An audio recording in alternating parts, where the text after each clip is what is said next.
আসসালামু আলাইকুম। আশা করি সবাই ভালো আছেন। আমি আপনাদের জন্য আজকে একটা চমৎকার রেসিপি শেয়ার করছি। এটা হচ্ছে পেঁয়াজের পাতার ভাজি। আসুন রেসিপিটি আমি শুরু করে দিই। এই তো এখানে বেশ কিছু পেঁয়াজের পাতা আমি সুন্দরভাবে কেটে ধুয়ে পরিষ্কার করে নিয়েছি। আর এটা একটা চমৎকার রেসিপি এবং ঝটপট ভাবে হয়ে যায়। একটা ফ্রাই প্যানের মধ্যে আমি এখানে হাফ কাপ পরিমাণ সাদা তেল দিয়ে দিলাম। এরপরে 3টি পেঁয়াজ কুচি আমি কেটে নিয়েছি, এটা দিয়ে দিলাম। রসুন কুচি এবং মরিচ কিছু ফালি করে নিয়েছি, সেটাও দিয়েছি। এরপরে ভালোভাবে একটু ভেজে নেব।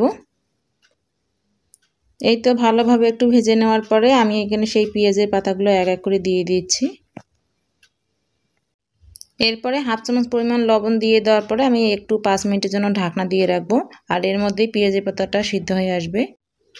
দূরে কিংবা কাছে যে যেখানেই আমার এই রান্নার এই ভিডিওটা যেখান থেকেই দেখুন না কেন, আমার রান্না চ্যানেলটা যদি আপনাদের ভালো লাগে থাকে অবশ্যই লাইক, কমেন্ট এবং শেয়ার করবেন। পাশে রাখা বেল আইকনটি ক্লিক করবেন, অবশ্যই সাবস্ক্রাইব করবেন। আর যারা অলরেডি সাবস্ক্রাইব করে দিয়েছেন তাদেরকে জানাচ্ছি অসংখ্য ধন্যবাদ। এই তো কথা বলতে বলতে রান্নাটা প্রায় আমার শেষের দিকে, এখন আমি ঝটপট করে নামিয়ে নিলাম। আশা করি সকলের কাছে আমার এই রেসিপিটাই ভালো লাগবে। গরম গরম ভাতের সঙ্গে এভাবে শীতের দিনে এই পেঁয়াজ পাতার ভাজিটা খেতে খুবই ভালো লাগে। সকলকে ধন্যবাদ। আল্লাহ হাফেজ। সবাইকে আবারও আসসালামু আলাইকুম।